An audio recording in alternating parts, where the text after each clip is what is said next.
So before we begin, I just want to acknowledge that we're meeting on the traditional, ancestral, unceded territories of the First Nations and Native American peoples. So here where I am in Vancouver, I'm on the land of the Musqueam, Tsleil-Waututh, and Squamish nations. But I know where many of you are, you're on the land of other nations. If you'd like, please feel free to write those nations in the chat. Always, but especially during these difficult days, let's remember our connection to our sisters and brothers in these nations, and pray for the day in which we might be with them in right relationship. So welcome to Living Interfaith. Know that the whole of you is welcome. You're not asked to leave who you are in your own homes or in your own countries. Please bring who you are in with you. What you are asked to remember is that everyone around you has brought who they are in with them as well. And all of goodwill are welcome. When you're ready, let's sing.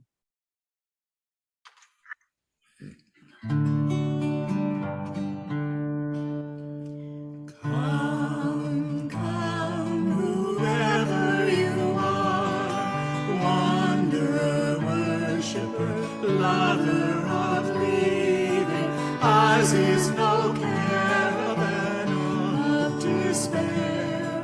Come yet again, come,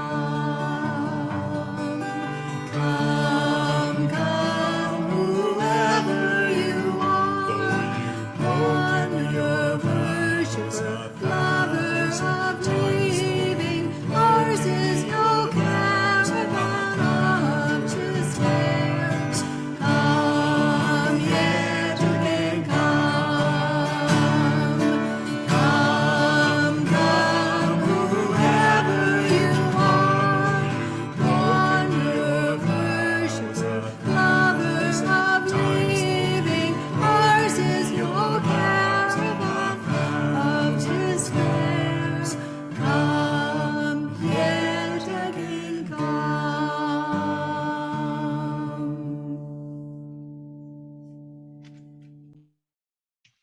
Beautiful. Thank you so much, Bruce and Cheryl. So before we get going, I have just a few announcements. I have a separate screen, so I'm going to look at, they're over here. So I know this coming week on Wednesday and Thursday, May 11th and 12th, the Canadian Interfaith Conversations group is having two conversations that are open to all. The first is on Wednesday, May 11th from 6 to 7:30 Eastern time. So it would be from 3 to 4:30 p.m. Pacific time here. That's going to be on promoting freedom of religion or belief abroad. And then the next day from 1 to 4 p.m. Eastern time, there's going to be one on the role of faith communities in fostering unity. So if you're interested in that, I can put I can send you the poster that has the link on it.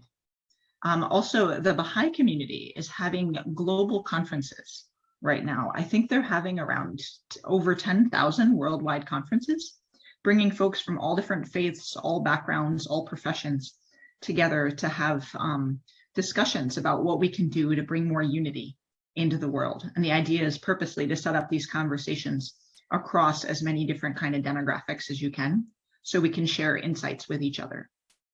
So they're happening all over. I can put, here, let me just put the link. You can find them near you. I'm sure some will be online. I know that there's going to be one in Surrey here, which is near us, this coming weekend, May 14th and 15th.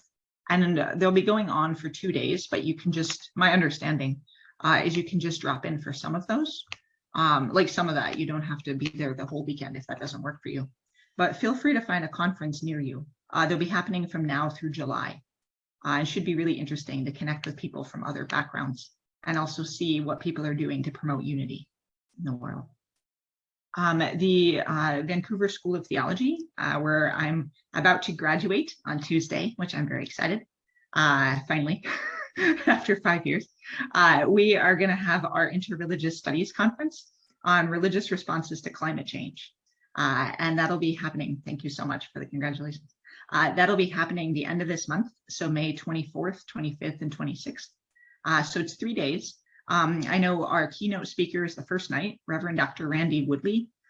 He's amazing. I took a class with him and he's fantastic. He's of Cherokee descent, and he runs the Elaweha Center in the Portland, Oregon area to teach both Indigenous and non-Indigenous people traditional practices to help heal the earth. So he's our keynote speaker the first night on May 24th. His talk is free. So if you just wanted to come to his talk and you couldn't make the rest work, I highly recommend it. I met him and he's one of the only people I've ever met where I was like, so how do I immediately drop everything and come work for you? Like, you're amazing.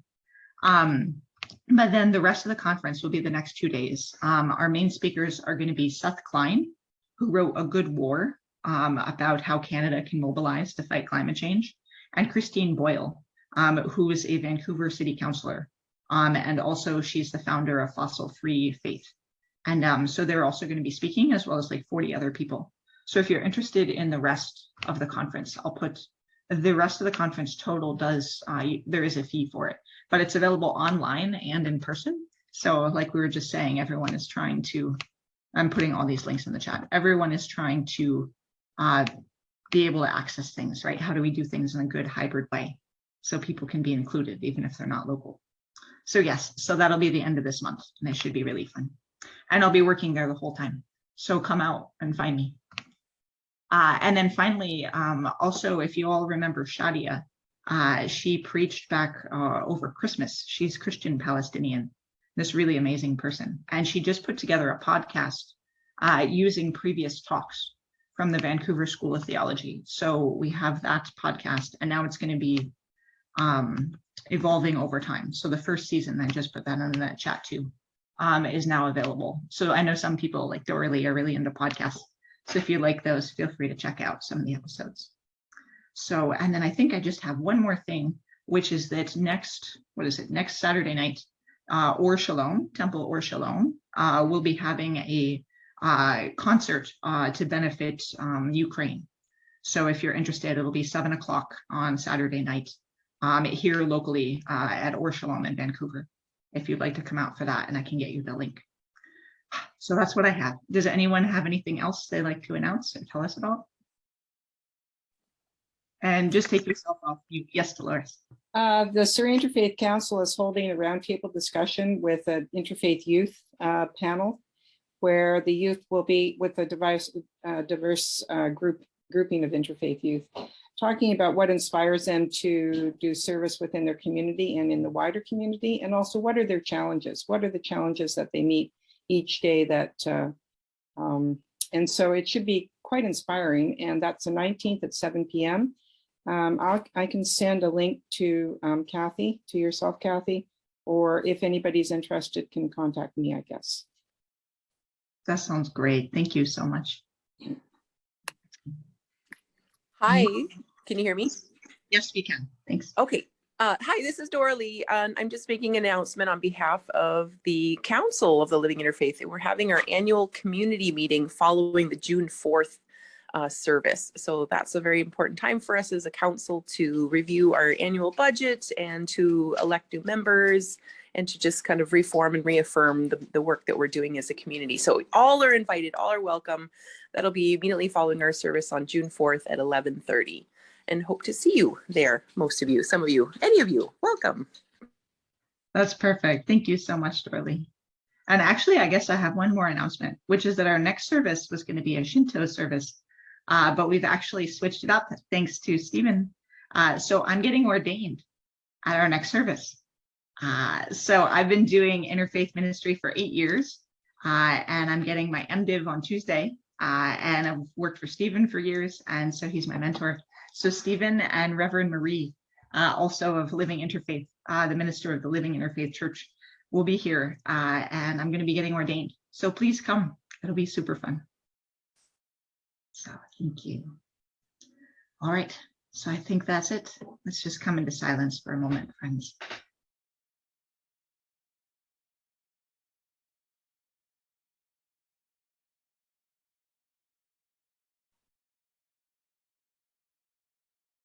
When you're ready, Samir, would you be willing to do the opening? أعوذ بالله من الشيطان الرجيم بسم الله الرحمن الرحيم الحمد لله رب العالمين الرحمن الرحيم مالك يوم الدين إياك نعبد وإياك نستعين اهدنا الصراط المستقيم الصراط الذين أنعمت عليهم غير المغضوب عليهم ولا الضالين. صدق الله العظيم. Thank you. That translates to, I seek refuge with Allah from the accursed shaitan. In the name of God, the infinitely compassionate and merciful. Praise be to God, Lord of all the worlds, the compassionate, the merciful, ruler on the day of reckoning. You alone do we worship, and you alone do we ask for help. Guide us on the straight path, the path of those who have received your grace, not the path of those who have brought down wrath, nor of those who wander astray. Amen. And I have a Muslim prayer for reconciliation with Indigenous peoples. Let us pray. Most merciful and loving God, giver of life and guider of hearts, to you, most merciful God, we stretch out our hands, and from you we hope for kindness. Most merciful God, we supplicate to you as we struggle with the unspeakable atrocities committed by those of us who are settler colonialists against the Indigenous peoples here on Turtle Island. O Allah, in your mercy, we seek relief for our Indigenous sisters and brothers from the pain, suffering, and trauma they have experienced at our hands. We pray for unity, understanding, and a peaceful resolution of issues facing First Nations peoples of this land and all settlers of Turtle Island. O Allah, help us obtain strength for the sake of the weary, hope for those who are discouraged, and joy for each and every one who is downhearted. Most merciful and loving God, we ask you to relieve the pain and suffering of those who are subjected to acts of terror, violence, discrimination, and marginalization. We ask you to grant peace and security to the innocent everywhere and protect their lives, land, homes, properties, and places of worship. In all our actions, we ask for compassion for the suffering that surrounds us. We petition you this day to accept our repentance, cleanse us of our misdeeds, answer our prayers, guide our hearts, and banish ill will from our breasts. O Allah, you are peace, and from you comes peace. Blessed are you, the majestic and generous. Amen.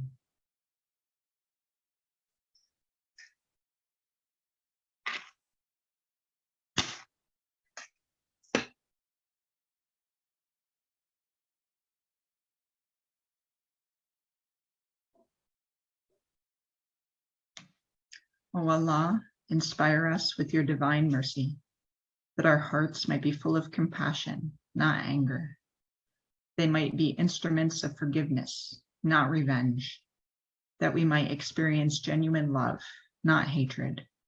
O Allah, we ask that you guard our hearts and minds, that we might never become hardened at the sight of suffering. Amen.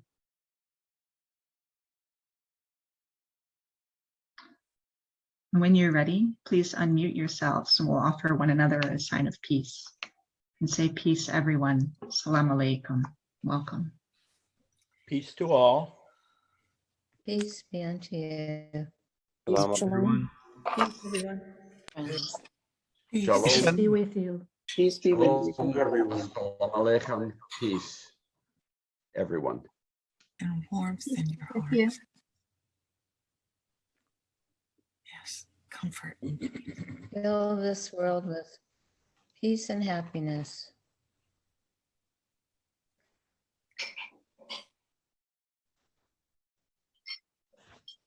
Allahu Akbar.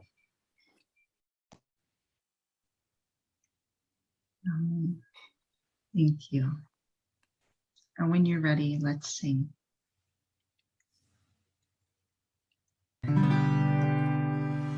تقبل الله منا ومنكم عيد مبارك علينا وعليكم تقبل الله منا ومنكم Eden Mubarak Alayna wa alaykum. Kabbalallahu minna wa minkum. Eden Mubarak Alayna wa alaykum. Kabbalallahu minna wa minkum. Eden Mubarak Alayna wa alaykum. Kabbalallahu minna wa minkum. Eden Mubarak Alayna wa alaykum. Kabbalallahu minna wa minkum. Eden Mubarak Alayna wa alaykum. Kabbalallahu minna wa minkum. Eden Mubarak Alayna wa alaykum.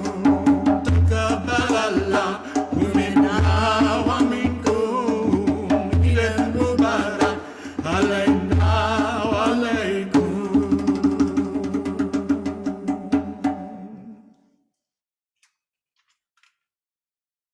Woo, fantastic.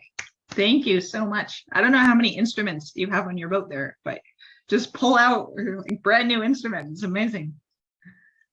It's fantastic. Thank you.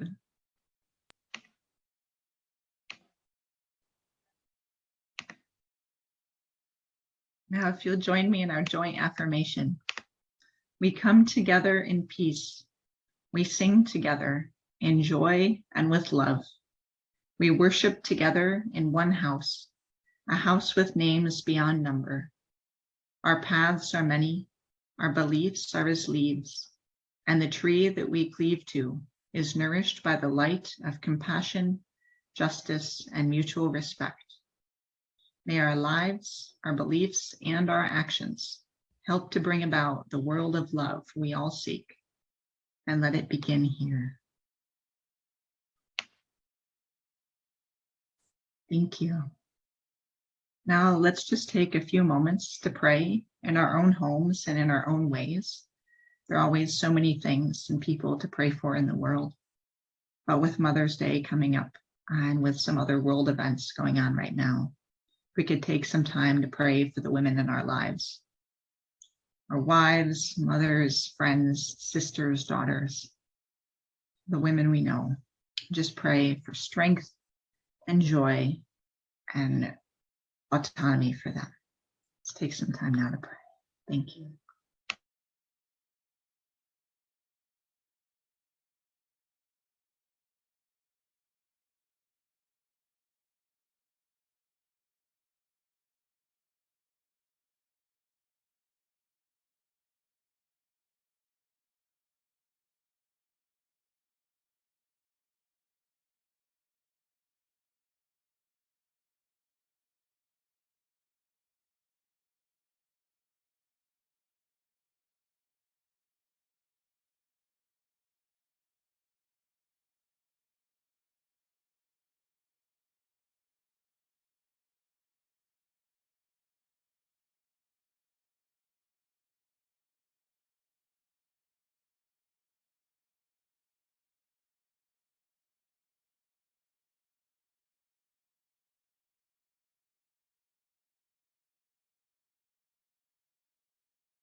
Thank you so much.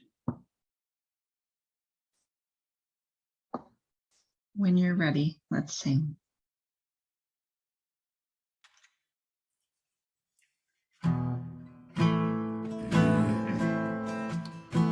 Shalom, shalom, sabay ramanayan, jashan ramanayan, kushiyong se, ikutu cheko, gale langayan, hari kakabi,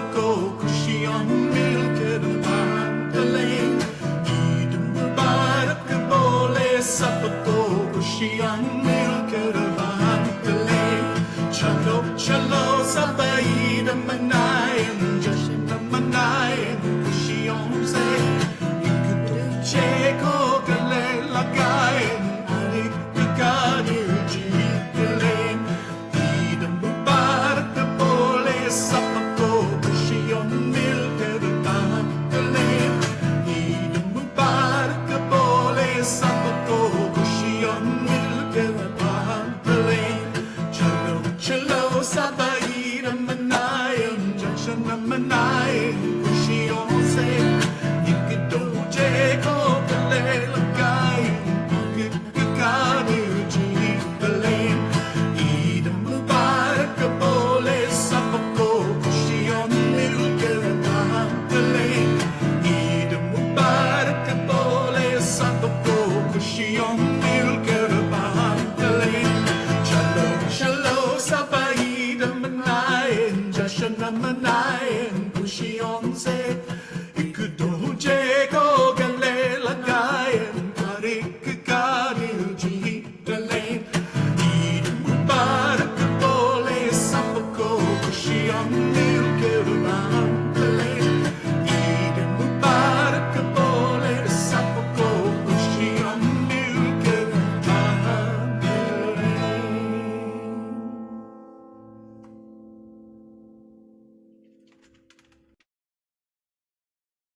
Fantastic. Oh my goodness. You guys deserve a raise. We got to talk about this. You guys are amazing. I don't know how many languages have you sung in by now over time. It's amazing. Lots. Bless you. Oh my goodness. I'm so impressed. Thank you. Thank you so much. As I always say, this is when I'd usually pass around a basket, but since we're a virtual community, in lieu of that, I'll just put our donation page in the chat. So many of you already donate so much to support us and our programs and to keep us going. And we're just so grateful. So thank you for that. Also, other groups that need some support. Certainly Doctors Without Borders is doing so much good work. And the Indian Residential School Survivor Society is doing a lot of important work up here in Canada if folks have some extra money to send their way. And then I know lots of groups are raising money for folks in Ukraine. So certainly any of those causes be so important. Are there any other groups that we want to highlight right now that if we have some extra money, we could send their way?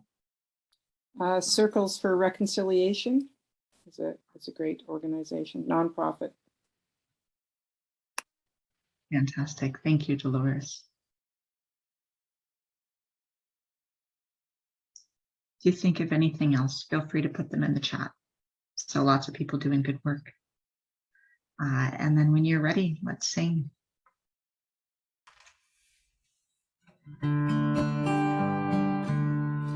From you I receive, to you I give, together we share, and from this we live. From you I receive, to you I give, together we share, and from this we live.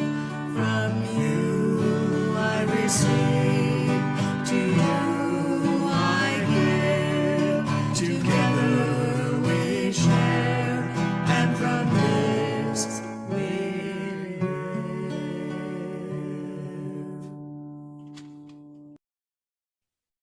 Wonderful. Thank you, Bruce and Cheryl. So now it's my joy to turn it over to my friend Sophia. So Sophia's with us today from Ontario, although she's lived all over, which she'll share a little bit about. She's a public interest attorney and also a writer. So her first book, I believe her first book, is coming out this summer. It's called A Good Country, My Life in 12 Towns and the Struggle for a White America. So it should be very, very interesting. And she's here to talk to us about Eid and Ramadan and what we can learn about truth telling. So over to you, Sophia. Thank you. Thanks so much for having me. Your service is beautiful. I just want to say before I start, it's really just an honor to be with you all. And I'm thinking, gosh, can I rally my children to come regularly?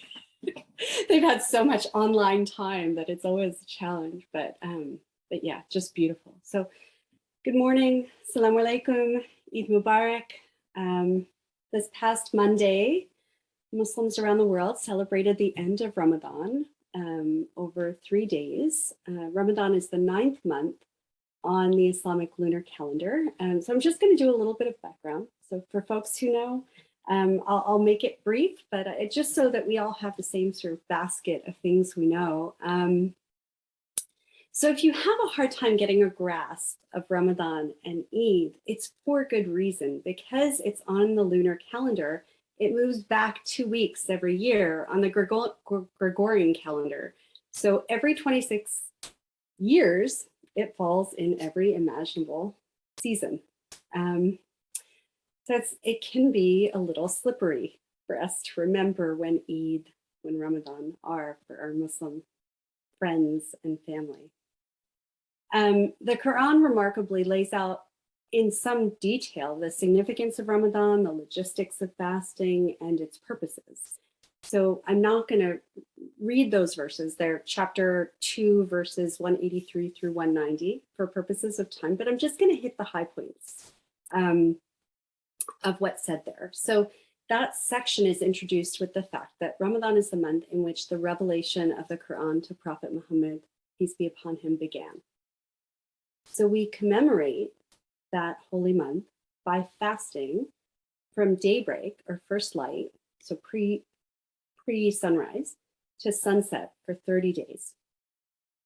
And we mark that by the sighting of the new moon. So you sometimes see a flurry of discussion about whether the moon was sighted and where at the end of Ramadan. And it drives us all crazy every year. During that time, we abstain from food and drink, from intercourse, but also broadly, we're meant to learn to exercise self-restraint. And so it's food and it's drink and it's intercourse, but it's all of our egoic excesses as well.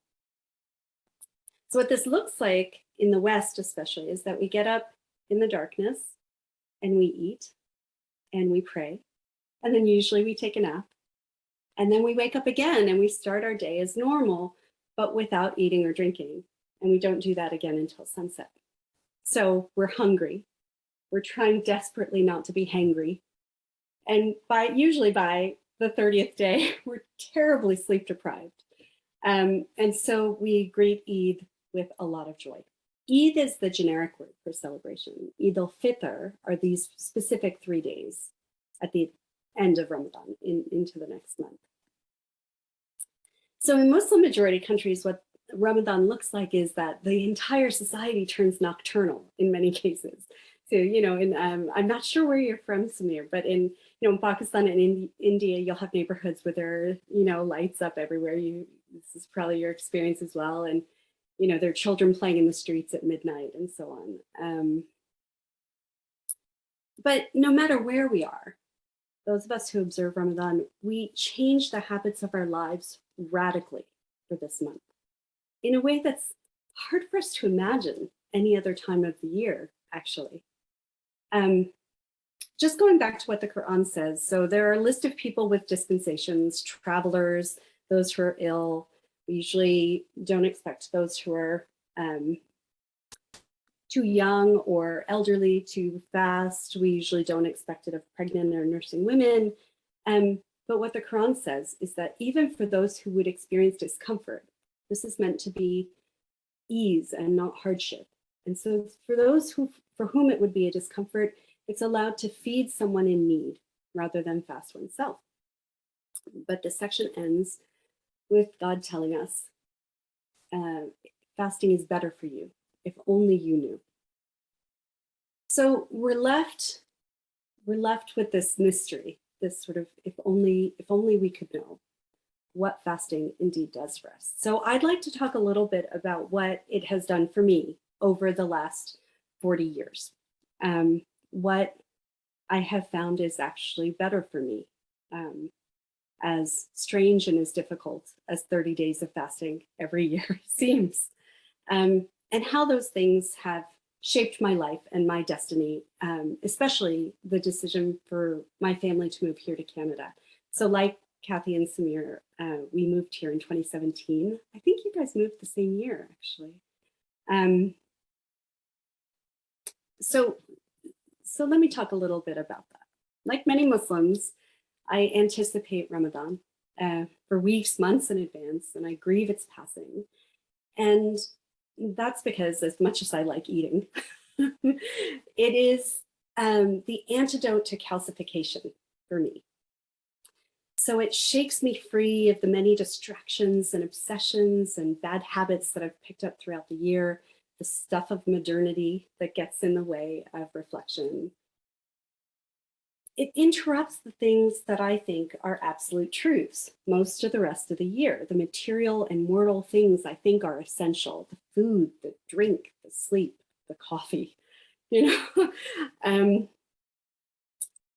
These are the things that most of the rest of the year I'll interrupt anyone to declare I absolutely need. I'll interrupt my employer, my children, even myself to say I have to eat, I have to drink, I have to sleep. These are essential things. But in the month of Ramadan, we surrender our dominion over these things.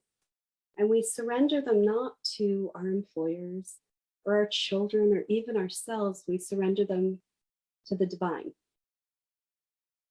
who we call Allah, but we know has so many names. And we do this not for one day, but for 30 days.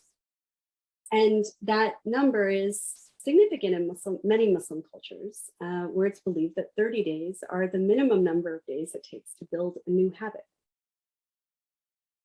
So what I hear most often from folks who have not experienced the fast of Ramadan is, I could never do that. I get low blood sugar and I get brain fog and it's impossible. I couldn't do it.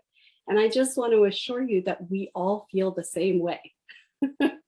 Leading up to Ramadan, we always wonder, how will we do this? We are sure that we can't live without coffee as well.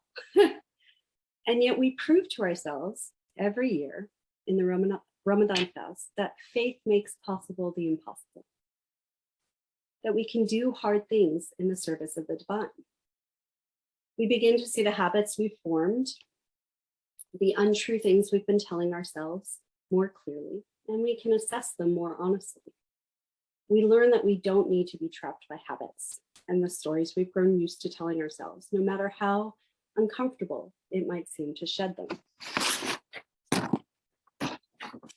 So this makes some of us wonder, if we can shift for an entire month the material needs of our mortal bodies, surely we can tell hard truths about other things. We can shift habits that don't serve ourselves and the living beings around us. We can move mountains. And this work, like fasting, can be redemptive and healing. It can be better for us, if only we knew.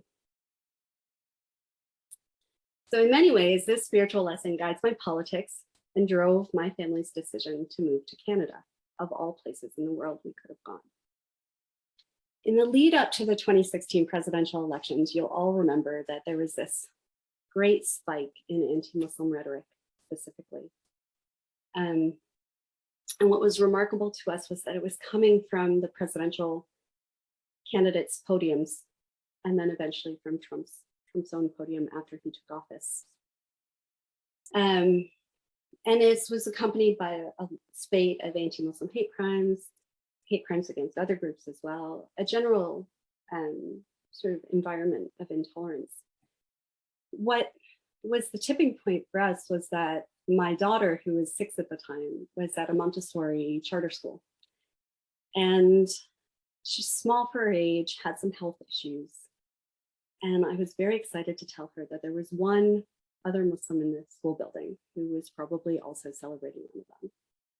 So I told her that the assistant teacher in her kindergarten classroom, who jumped in and out, served a lot of roles at the school, was probably also celebrating, and that she could let her know, I'm celebrating Ramadan too. I'm Muslim too. But terribly, in that fall of 2015, it would have been,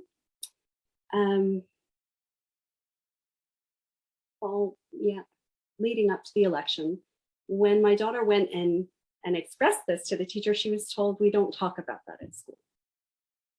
And this, for me, as a parent, was a heartbreak, because I know that that teacher did not mean something terrible by it. That teacher was trying to protect my daughter, but that she would need to protect my daughter by telling her she couldn't reveal who she was, couldn't reveal the source of her joy. And this is a kid who, like, before she goes to sleep, we say, all of the people who love her, and Allah loves you, and Allah's love is the best love because Allah loves you from inside your own. And the kids shriek heart, but they can't say R, so they say heart.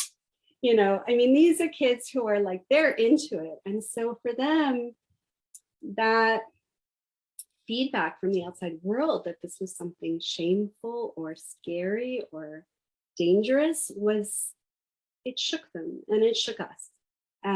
So we started to wonder what this would mean for their physical safety and what it would mean for their spiritual safety and their selfhood. So as a public interest lawyer who had worked in low-income communities of color for many years, and as a social justice activist, I knew the story of how racialized outgroups were treated in the United States. I knew that Muslims were perhaps only the most recently racialized outgroup. My fears and my suspicions were warranted, it turns out. In the years since, we've learned from the Institute for Social Policy and Understanding, that does a lot of demographic work and study of Muslims in America, that Muslim parents are reporting that at least one of their children has experienced, that rate, half of Muslim parents reported that their children were experiencing school bullying because of their religious identity in the previous year. So that was reported in 2020. And in a third of those cases, the bully, as it were, was an administrator or teacher. Similarly, in 2021, Muslims reported experiencing dramatically increased institutional discrimination at much higher levels than other religious groups. So for example, 25% of Muslims versus 5% of other religious groups reported religious discrimination while receiving healthcare. That number in airports is 44% for Muslims, 5% for other folks. And that number in applying for jobs is 33% for Muslims, 8% for other groups. And this has played out in our mental health.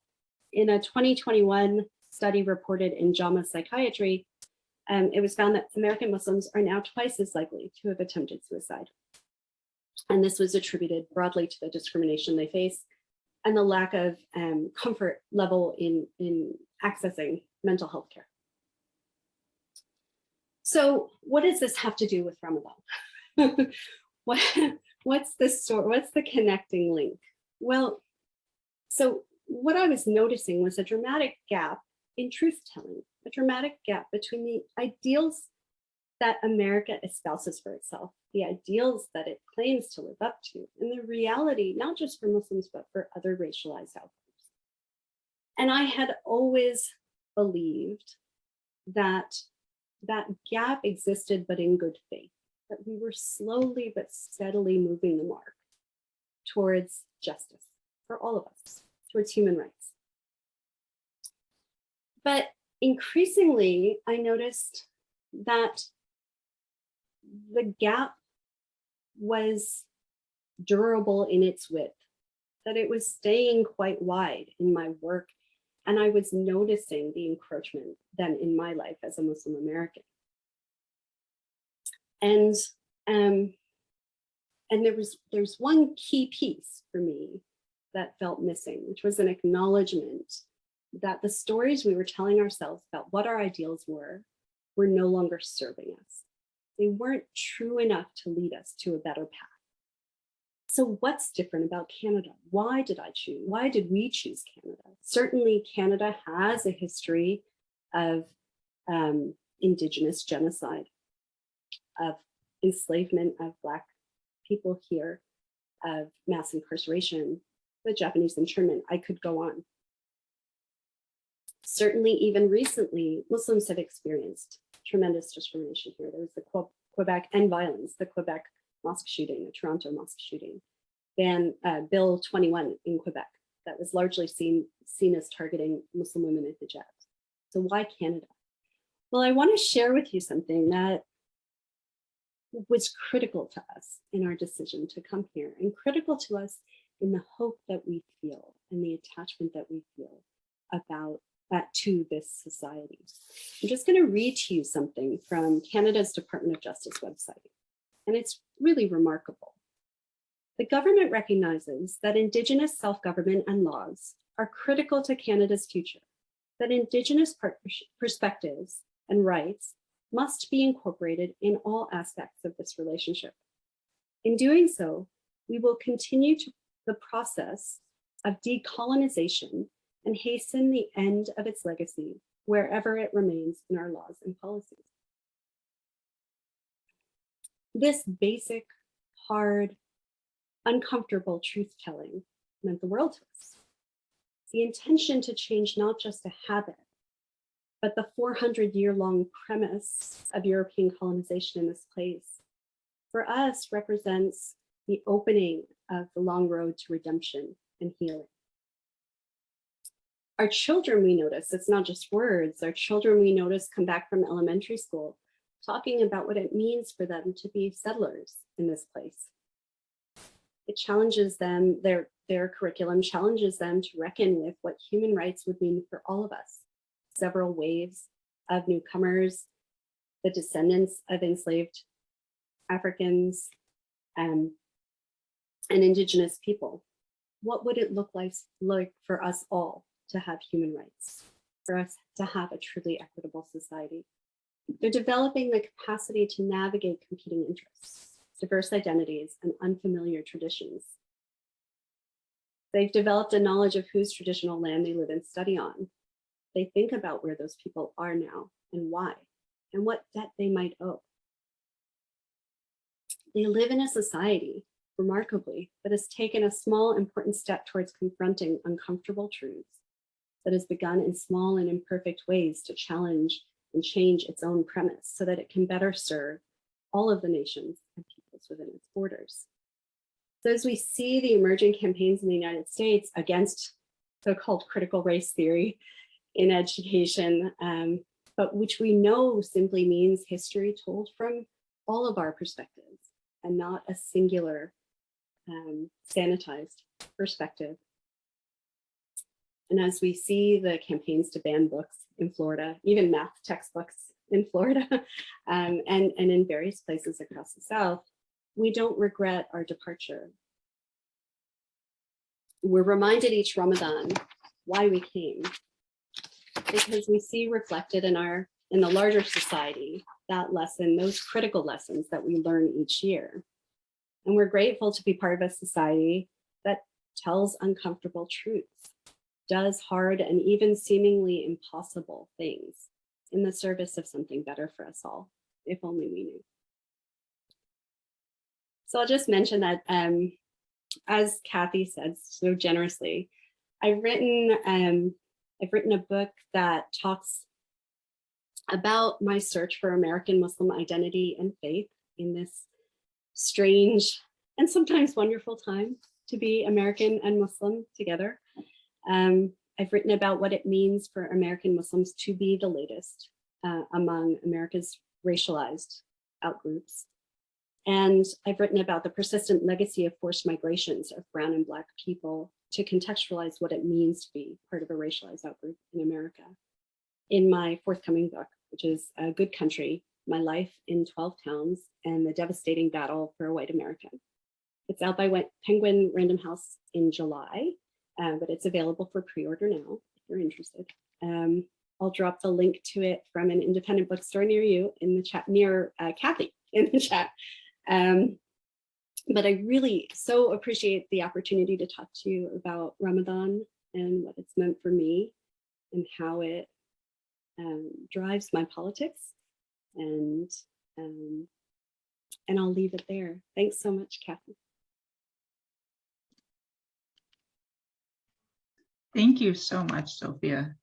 No, it's such an important topic, and I just really appreciate you taking the time and sharing so fully about, you know, your own story and just what you've had to go through, but also what we can learn. So thank you. I found it very, very sorrowful, but also inspiring. So thank you. Well, it's been, am I muted? I might be muted. No. It's been really, really incredible to see firsthand the difference between what truth telling does for a nation here as compared, and I know it's an imperfect path, it certainly is, but as compared to what we were seeing in the United States, where the children were doing the Pledge of Allegiance every day and talking about liberty and justice for all, but at the same time living through this era of extreme anti-Muslim sentiment. We just couldn't reconcile the gap, and it's been incredible to be in a place where we don't have to. Yeah, and we don't have to demand that of them. Absolutely. We feel the same way. You know, Samir and I left with the kids at the same time for the same reason and moved here to Vancouver. So we're on opposite sides of Canada. Yeah, I wish we were closer. I know, I wish. If you're okay, I know Bruce and Cheryl have one more song to share with us, and we'll do a closing prayer. And then any folks who'd like to stay after, Sophia has graciously said she could stay a little bit later if folks have some questions. But I put the link to the book in the chat. And I already pre-ordered it. And if anyone wants to read it with me and we want to have discussions about it, it'd be really cool to do that as a community. So yes, but right now, over to Bruce and Cheryl when they're ready. Thank you.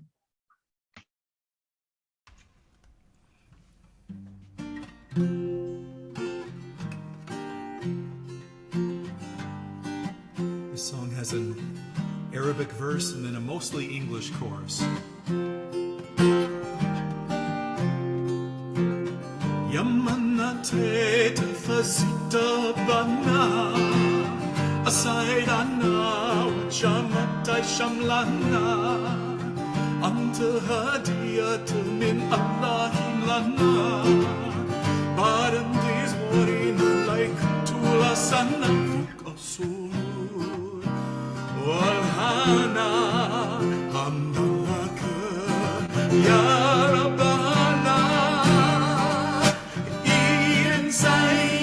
let's enjoy this happy day.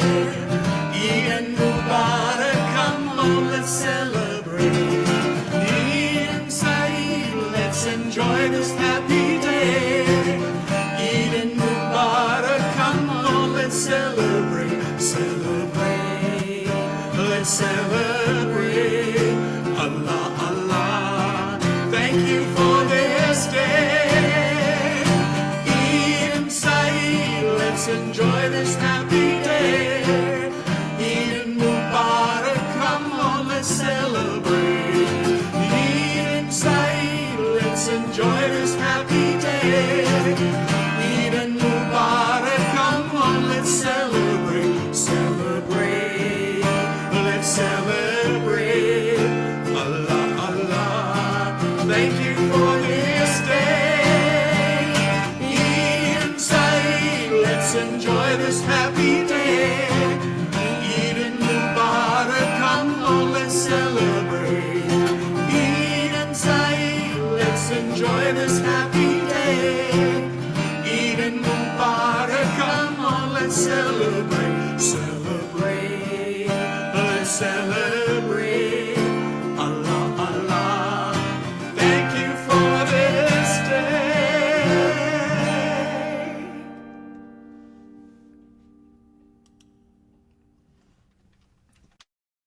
Beautiful. Thank you so much, Bruce and Cheryl. It was amazing music today. Thank you, Sophia. Thank you so much for sharing, for your story and your important insights.